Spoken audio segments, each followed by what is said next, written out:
आपका 1 मिनट खत्म हो गया। सभापति महोदय, आज सदन में हनुमान बेनीवाल जी हैं, 3 मिनट। सभापति महोदय, आज सदन में स्वास्थ्य मंत्रालय की डिमांड पे चर्चा हो रही है। मैं धन्यवाद दूंगा आपको कि आपने मुझे बोलने का अवसर दिया। आज बहुत बड़ी आवश्यकता है कि अंतिम छोर पर बैठे व्यक्ति को भी समुचित इलाज मिले। सुप्रीम कोर्ट ने कहा था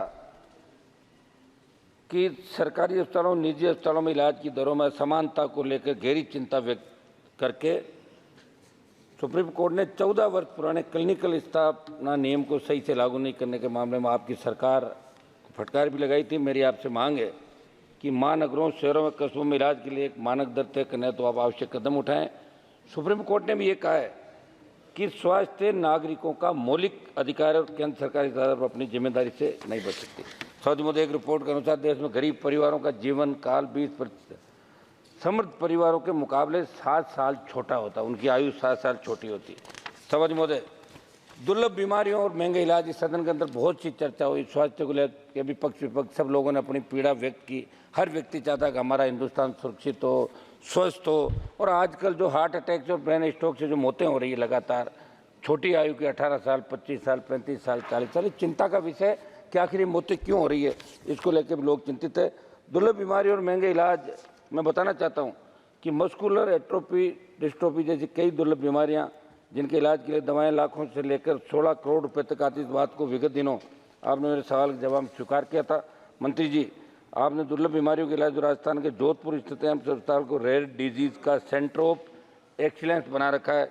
5 करोड़ रुपये अनुदान के भी दिए, लेकिन वहाँ जेनेटिक इन्वेस्टिगेशन, एक्सोम सीक्वेंसिंग जैसी जांचों की सुविधा ही नहीं है।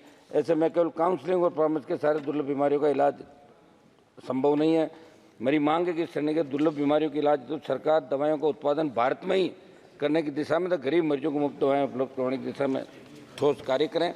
धन्यवाद। सरकार, बात तो करना सुझाव, सरकार के मंत्री नितिन गडकरी जी ने 28 जुलाई को फाइनेंस मिनिस्टर को लेटर लिखा, जिसमें उन्होंने लाइफ और मेडिकल इंश्योरेंस प्रीमियम पर 18% GST को वापस लेने की मांग की। मैं मांग करता हूं प्रधानमंत्री जी से और वित्त मंत्री जी से कि उनके पत्र पर ध्यान दें, हमारी मांगों का भी आप ध्यान रखें।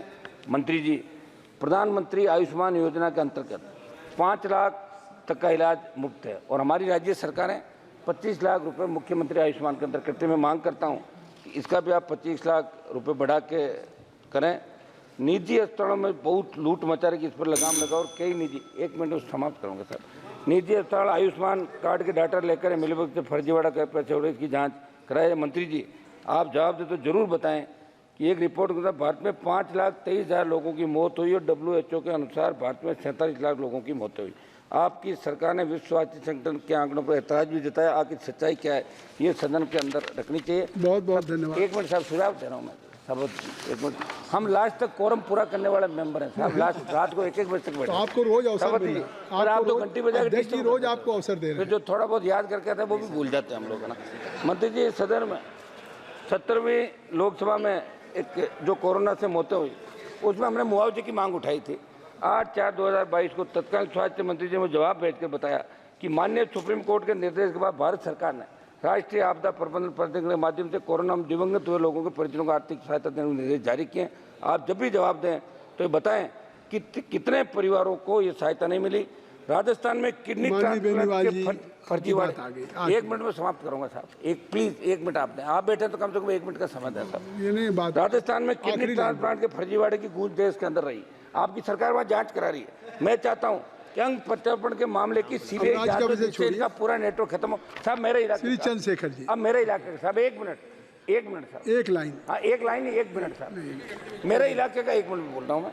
प्रधानमंत्री राष्ट्रीय सहायता कोष से हम किसी गरीब के इलाज के लिए आर्थिक सहायता की सिफारिश सांसद हम करते हैं, पैसा आता भी है। हम चाहते हैं कि ये जो कागज प्राप्त होते हैं 7 दिवस में मरीज को इलाज संबंधित अस्पताल राशि मिल जाए तो उस राशि का ज्यादा फायदा श्री चंद्रशेखर जी मिल सकता है। सर मान्य बंद हो गया। श्री चंद्रशेखर जी बंद कर, हो गया। हो गई बात आपकी हो गई नहीं सर, भाइयों में झगड़ा हो जाएगा आज सर। नहीं, कोई झगड़ा नहीं। श्री चंद्रशेखर जी, हो गई बात, आ गई।